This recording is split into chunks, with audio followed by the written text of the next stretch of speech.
Good morning बच्चों आज हम एक नया पाठ पढ़ेंगे। जिस पाठ को बताने से पहले मैं यह बताना चाहूँगा या पूछना चाहूँगा कि क्या तुम लोगों के जीवन में कभी कोई दुख हुआ है? किसी को किसी प्रकार का दुख है? अक्सर हम लोग देखते हैं कि हर किसी के जीवन में कुछ न कुछ दुख होता ही है।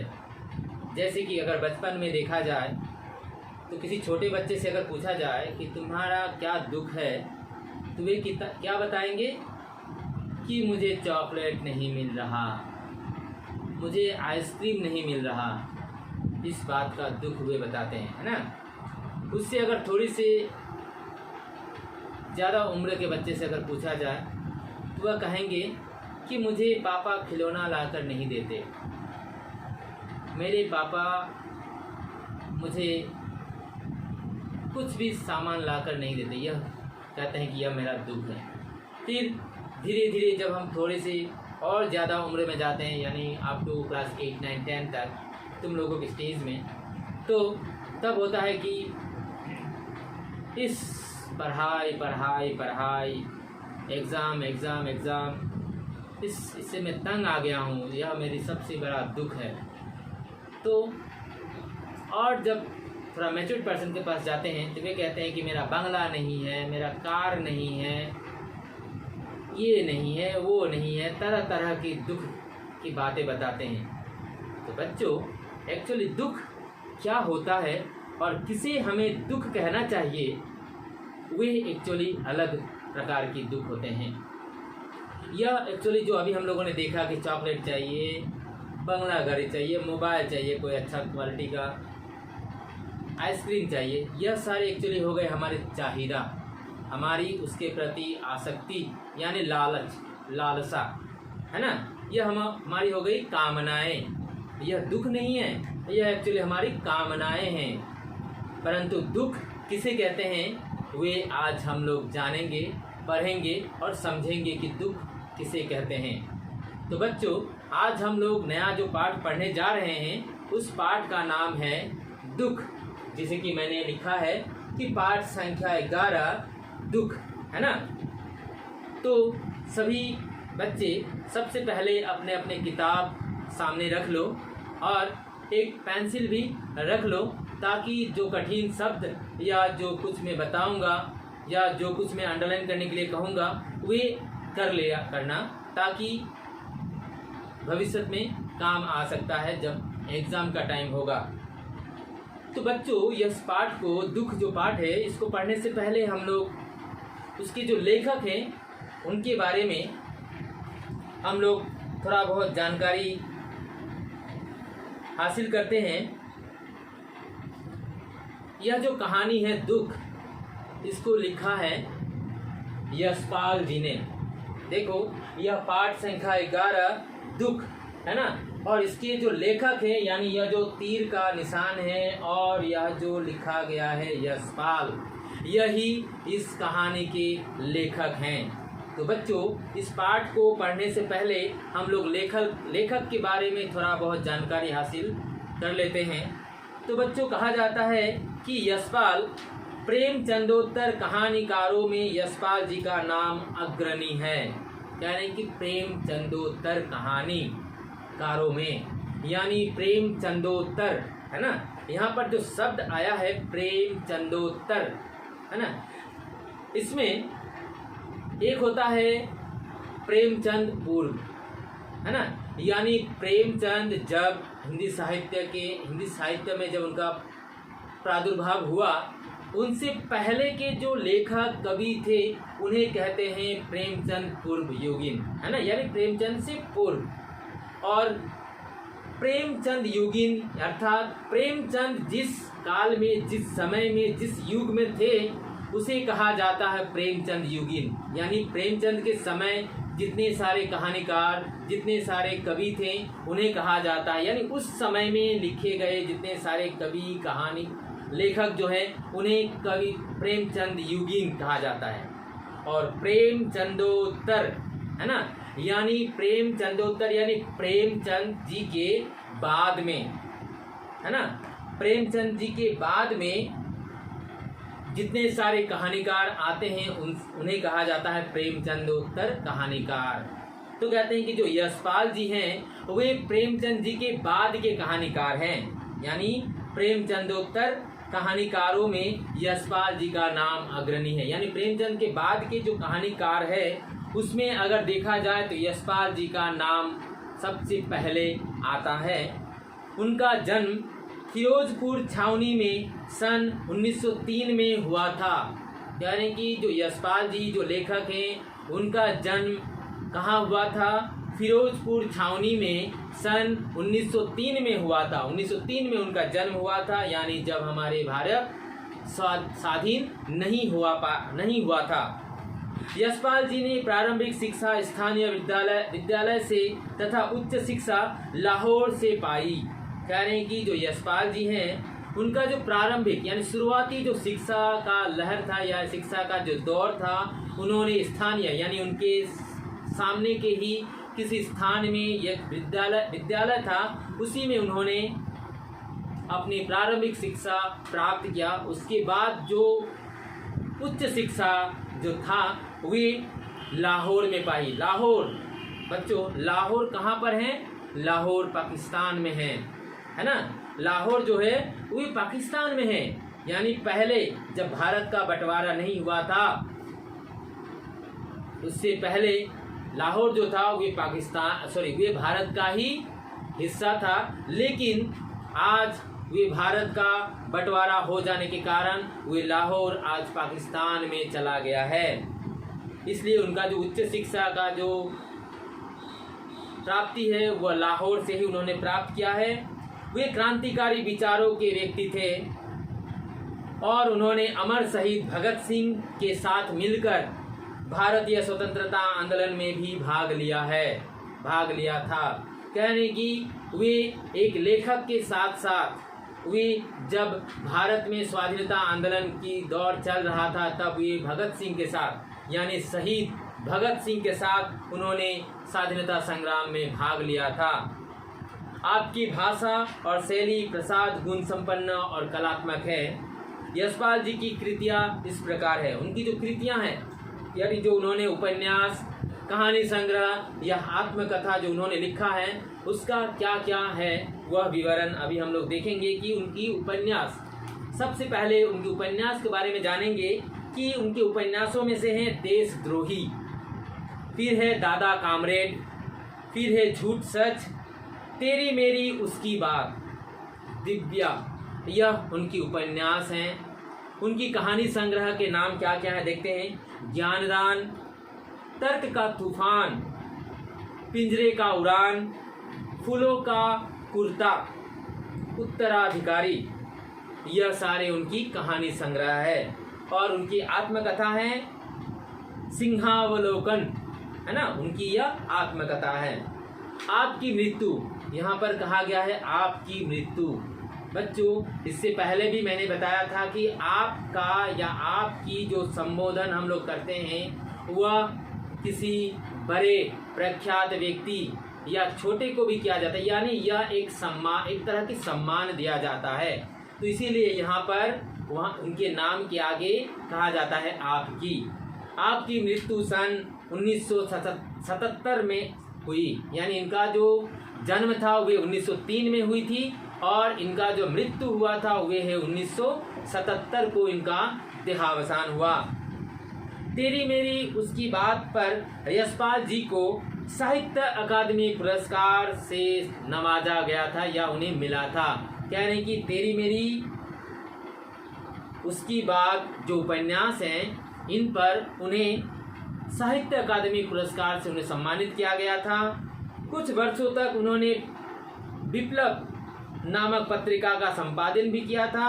इनकी कहानियों में मन की कोमल एवं यथार्थ अनुभूति तथा वास्तविक तथ्यों के दर्शन होते हैं। इनके जितने सारे कहानी हैं उसमें जो आधुनिक समाज या जो पहले के समाज थे उनमें जो यथार्थ अनुभूति जो वे वास्तविकता को परिलक्षित होता है उनकी कहानियों में।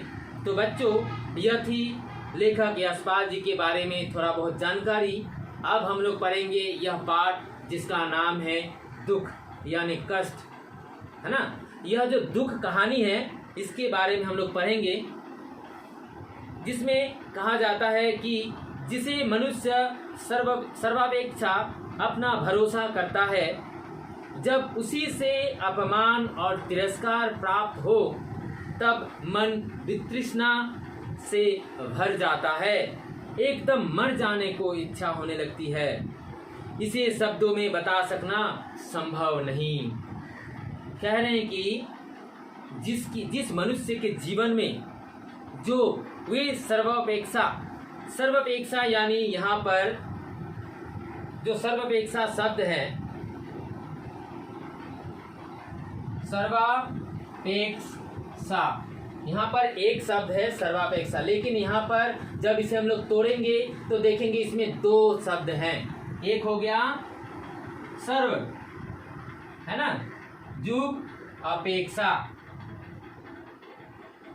अपेक्षा सर्व यानी सबसे, सभी चीजों से या सभी वस्तु से कह सकते हैं, या सभी लोगों से भी कह सकते हैं। तो सर्व यानी सब, और अपेक्षा यानी अपेक्षा अर्थात जिससे हम लोग कुछ आशा करते हैं, जिसे हम लोग बहुत मानते हैं, जिसे हमें कुछ चाहते हैं। तो कह रहे हैं कि जिस मनुष्य सर्वापेक्षा यानी अधिक उपेक्षा करने, या किसी से हम लोग ज्यादा एक्सपेक्टेशन करते हैं, एक्सपेक्ट रखते हैं, है ना, कि वह मेरे सगा संबंधी है, वह मुझे कभी धोखा नहीं देगा, वे मुझे कभी बदनाम नहीं करेगा, वे मेरा हमेशा ख्याल रखेगा। यह जो हम लोग एक्सपेक्टेशन होता है, वे बहुत अच्छा रिजल्ट लाएगा, बहुत अच्छा कार्य करेगा, सबका नाम रोशन करेगा। यह सारे जो उपेक्षा जो हम लोग करते हैं, है ना, जो इच्छा जो आशा हमारा रहता है, जब वे भरोसा टूट जाता है, या जब उसी से यानी जिसे हम ज़्यादा चाहते हैं, जिसे हम ज़्यादा बहुत मानते हैं, उसी चीज़ों से अगर हमें अपमान यानी इंसल्ट मिलता है, फिर और तिरस्कार प्राप्त हो, तिरस्कार अर्थात अत्याचार, अनाचार, अनाचार जब हमें मिलता है, प्राप्त होता है, तब मन वितृष्ण से भर जाता है, यानी विरक्ति। वितृष्ण यानी विरक्ति, यानी हमारे मन के अंदर बहुत कोलाहल, बहुत अशांति सा महसूस होने लगता है, जब हमारे कोई खास वस्तु, खास इंसान, खास व्यक्ति जब इस प्रकार की अपमान या अनादर करता है, तो एकदम से हमें मर जाने का मन करता है। यार बच्चों, यहाँ पर जो मर जाने का इच्छा होने लगता है, एक्चुअली यह एक प्रकार की सुसाइड होता है। लोग ऐसे ही सुसाइड नहीं करते, लोग ऐसे ही आत्महत्या नहीं करते, क्योंकि उनके ऊपर जो ज़्यादा एक्सपेक्टेशन रहता है, जो उन्हें नहीं मिलता है, जिस पर उसका पूरा जीवन लगा दिया जाता है, जिसे वे अपना सपना, अपना सब कुछ मानता है, अगर वे चीज़ नहीं मिलता है, तभी लोग डिप्रेशन में आकर वे सुसाइड कर लेते हैं। तो वही कह रहे हैं कि इस प्रकार की अगर कोई इस प्रकार हमसे बर्ताव करता है, तो हमें एकदम से मर जाने को इच्छा करता है, जिसे किसी शब्द में, किसी कलम कागज से, किसी को बोलने से, या किसी से बात करने से, किसी से शेयर करने से वे कमता नहीं है, या हम बयां नहीं कर सकते, जिसे हम जिक्र नहीं कर सकते। तो बच्चों, यहाँ पर हम लोग पात्र के बारे में जानेंगे, यानी मेन जो कैरेक्टर है, कि सबसे पहला कैरेक्टर है वह है दिलीप, है ना, दिलीप है। तो कह रहे हैं कि दिलीप ने, सेकंड पैरा, दिलीप ने हेमा को पूर्ण स्वतंत्रता दी थी। कह रहे हैं कि दिलीप जो एक व्यक्ति है, उसने हेमा नाम की एक लड़की है, जो उसकी यानी दिलीप के पत्नी है, यानी एक पात्र आ गया दिलीप, है ना।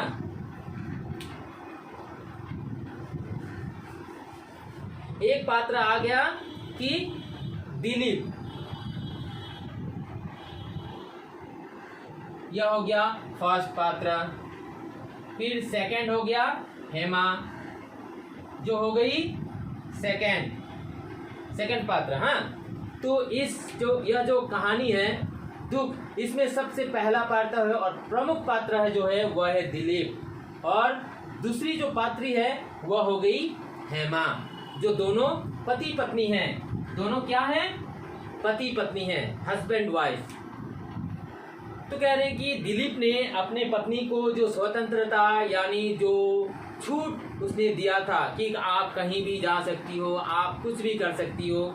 कुछ भी का मतलब ये नहीं कि कुछ भी, यानी जो अच्छे कार्य होते हैं वे जो पूरी स्वतंत्रता दे चुके थे वह उसका कितना आदर करता था। कौन? वह कौन? दिलीप। किसका आदर करता था? हेमा का। दिलीप हेमा की बहुत आदर करता था। कितनी आंतरिकता से वह उसके प्रति अनुरक्त था। अनुरक्त यानी अधिक चाहने वाला। यानी यहाँ पर कह रहे हैं कि वह उसका कितना आदर करता था। वह कौन? दिलीप हेमा से बहुत आदर करता था। और कितनी आंतरिकता यानी बहुत दिल से, दिल की गहराई से वे हेमा से क्या करता था? अनुरक्त यानी चाहता था, प्रेम करता था। दिलीप हेमा से बहुत ज्यादा प्रेम करता था। बहुत से लोग इसे अति कहेंगे, यानी जब हम इस कहानी को पढ़ेंगे तो हम भी बहुत कुछ सोच सकते हैं, आप भी बहुत कुछ सोच सकते हैं। तो लेखक यह कहना चाहते हैं कि आप लोग या मैं भी इसे लोग बहुत कुछ कह सकते हैं कि एक पति जब अपने पत्नी के लिए सब कुछ करने के लिए तैयार रहता है, उसे दिल की गहराइयों से चाहता है, प्रेम करता है, तो यह एक्चुअली बहुत ज़्यादा हो जाता है। यानी अति यानी बहुत ज़्यादा। बहुत से लोग इसे अति कहेंगे, यानी कहेंगे कि अरे यह तो जोरू का गुलाम हो गया। और भी बहुत सारे लोग कमेंट करते हैं ना। हमारी आधुनिक समाज में यही है कि लोग छोटी सी बातों को भी बहुत कुछ नाम दे देते हैं, बहुत कुछ टिप्पणियां निकालना शुरू कर देते हैं। टिप्पणियां अर्थात व्याख्या, आलोचनाएं करने लगते हैं।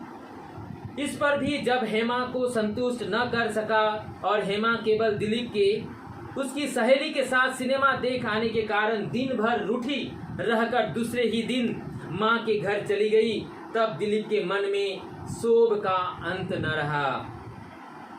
है ना? कह रहे कि बस जो दिलीप हेमा को बहुत चाहता था, अपने दिल से उसे पूरी स्वतंत्रता, पूरी छूट दे चुका था, वही एक दिन दुख का कारण बन गया। क्या दुख हुआ कि एक दिन दिलीप जो था वह हेमा की सहेली, यानी हेमा की जो सहेली यानी सखी यानी बंधु है ना, जो थी, उसके साथ एक दिन कहाँ चला गया था? सिनेमा देखने के लिए। यानी जो थिएटर होता है, जहाँ पर हॉल कह सकते हैं, थिएटर कह सकते हैं, वहाँ हेमा की सहेली के साथ दिलीप पिक्चर देखने चला जाता है। पिक्चर यानी मूवी देखने चला जाता है, जिस कारण हेमा जो है अपने पति दिलीप से रूठकर एक दिन, पूरी दिन रूठकर दूसरे ही दिन वह अपने माँ के घर अर्थात अपनी मायके यानी अपनी माँ के घर, है ना, अपने मायके वह चली जाती है। और तब से दिलीप के मन में क्षोभ यानी दुख, कष्ट, है ना, क्रोध का अंत न रहा। उसके मन में क्रोध बहुत आया, दुखी बहुत हुआ कि वाह, जिसे मैं इतना चाहा, जिसे मैं पूरी तरह छूट दे दिया था, आज वही सिर्फ एक सहेली के साथ मूवी देखने के कारण, सिनेमा देखने के कारण मुझसे सारा दिन रूठकर अपने मायके चली गई। यह जानकर वे बहुत दुखी हो गया, क्रोधित हो गया। सितंबर का अंतिम सप्ताह था। सितंबर, है ना, सितंबर यानी जो 12 महीने होते हैं अंग्रेजी के, जनवरी, फरवरी, मार्च, अप्रैल, मई, जून, जुलाई, अगस्त, सितंबर, वही सितंबर का अंतिम सप्ताह यानी 23 के बाद, मानो 24, 25 डेट होंगे, अंतिम सप्ताह था। वर्षा की ऋतु बीत जाने पर भी दिन भर पानी बरसता रहा। यानी कि वर्षा की ऋतु, यानी हम साधारणतः जानते हैं कि वर्षा होती है कब, यानी वर्षा ऋतु के आगमन पर, वर्षा ऋतु के आने पर वर्षा होती है। परंतु कह रहे कि वर्षा ऋतु गुजर जाने के बाद भी, यानी वर्षा ऋतु क्रॉस हो जाने के बाद भी दिन भर बारिश जो है वह बरसता रहा। दिलीप बैठक की खिड़की पर और दरवाजों पर पर्दा डाले बैठा था। कह रहे कि दिलीप जो था, जो हेमा की पति है, वे बैठक यानी जहाँ पर लोग आकर बैठते हैं, चाय नाश्ता करते हैं, पानी वानी पीते हैं, है ना, उस बैठक में खिड़की पर पर्दा डाले हुए, दरवाजे पर पर्दा डाले हुए, यानी पर्दा से दरवाजा नहीं लगाए थे, खिड़की नहीं लगाए थे, बल्कि पर्दा जो होते हैं घर पे हम लोग लगाते हैं ना खिड़की दरवाजे पर, तो वे खिड़कियों पर पर्दा डाले हुए थे, यानी चारों तरफ से बंद। दरवाजे पर भी पर्दा लगाकर रखा गया था और वे वहीं पर बैठे थे। वितृष्णा और ग्लानि में समय स्वयं यातना बन जाता है। कहने की वितृष्णा यानी विपत्ति, यानी विरक्ति और ग्लानि यानी दुख या पश्चाताप से समय भी धीरे धीरे गुजरता है। यानी कहते हैं ना कि सुख के समय बहुत जल्दी गुजर जाते हैं, लेकिन दुख जो है उसमें एक एक पल, एक एक सेकंड्स बिताना भी बहुत मुश्किल पड़ जाता है ना। कहते हैं कि दुख का दिन हम लोग बहुत याद रहते हैं, लेकिन सुख का दिन हमें याद नहीं रहता, है ना। तो वही आज दिलीप के सिर पर आ चुका है, जो कह रहे हैं कि जब वे सुखी थे तब वे दिन आसानी से गुजर जाते थे। कब सुबह होता, कब दोपहर होता, कब शाम होते, कब रात गुजर जाते, पता ही नहीं चलता। लेकिन आज जब उसके सिर पर दुख का घड़ा या बादल जो उनके सर पर टूट पड़ा है, जिससे एक एक पल गुजारना भी बहुत मुश्किल हो गया। ऐसा लग रहा है कि मानो घड़ी बंद पड़ गया हो, घड़ी चल ही नहीं रही हो, वे एक जगह पर स्थिर हो गई है। तो कह रहे हैं कि वितृष्णा यानी जो विरक्ति और ग्लानि अर्थात पश्चाताप के मारे हुए यातना में बन जाता है। 1 मिनट गुजारना मुश्किल हो जाता है। समय को बीतता न देख दिलीप सींच कर सो जाने का यत्न करने लगा। कह रहे हैं कि जब समय गुजर नहीं रहा था, वे किसी प्रकार समय को गुजार नहीं पा रहे थे, उस दुख को भुला नहीं पा रहे थे, तो उन्होंने सोचा सोने का प्रयत्न किया। लेकिन जब सिर पर भारी दुख हो तो नींद भला कहाँ से आएंगे। लेकिन वे प्रयत्न कर रहे हैं। देखो यहाँ पर एक गलत वर्ड है कि सींच कर सो जाने का यत्न करने लगा। यत्न अर्थात सहेज कर रखना, है ना। लेकिन यहाँ यत्न नहीं होगा, बल्कि प्रयत्न यानी कोशिश। यहाँ पर लिख दो, यानी यत्न लिखा हुआ है, वहां पर प्रयत्न होगा। तो कहते हैं कि वह सो जाने का प्रयत्न करते हैं, लेकिन नींद कहाँ आती है। उसी समय जीने पर से छोटे भाई के धम धम कर उतरने की चले आने का शब्द सुनाई दिया। कह रहे हैं कि उसी वक्त, यानी जब वे सोने का प्रयत्न यानी कोशिश कर रहे थे, तभी जीने पर अर्थात जीने पर का अर्थ है छत में जो लोग रहते हैं वे जब चलते हैं तो धम धम सा आवाज आता है। और जब हम छत से उतरते हैं तो कैसे उतरते हैं? तब लिफ्ट नहीं थे, है ना। शायद तुम लोगों के मन में सवाल आ सकते हैं कि लिफ्ट तब नहीं थे। लिफ्ट तो कुछ ही दिन पहले, कुछ साल पहले आया। तो वे सीढ़ी के जरिए जब उतर रहा था, कौन? उनके छोटा भाई। कि कह रहे कि उसी समय जीने पर से यानी छत पर से छोटे भाई के धम धम कर चलने का या उतरने की आवाज सुनाई दिया। अलसाई हुई आंखों को आधा खोल उसने दरवाजे की ओर देखा। उसने अलसाई हुई यानी बड़े ही आलस के चलते वे आंखों को आधा खोल यानी थोड़ा सा खोलकर वे दरवाजे की तरफ देखने लगे और देखा तो छोटे भाई ने पर्दे को हटाकर पूछा, भाई जी आपको कहीं जाना न हो तो मैं मोटरसाइकिल ले जाऊं? यानी वह छोटा भाई दरवाजे के सामने आकर पर्दा को थोड़ा सा हटाने के बाद वे पूछता है भाई से कि भाई जी अर्थात भैया, अगर आपको कहीं जाना न हो यानी आपको कहीं जाने का जरूरी न हो तो क्या मैं मोटरसाइकिल अर्थात बाइक मोटरसाइकिल ले जा सकता हूँ? ले जाऊं? यानी वे आज्ञा लेते हैं, पूछते हैं।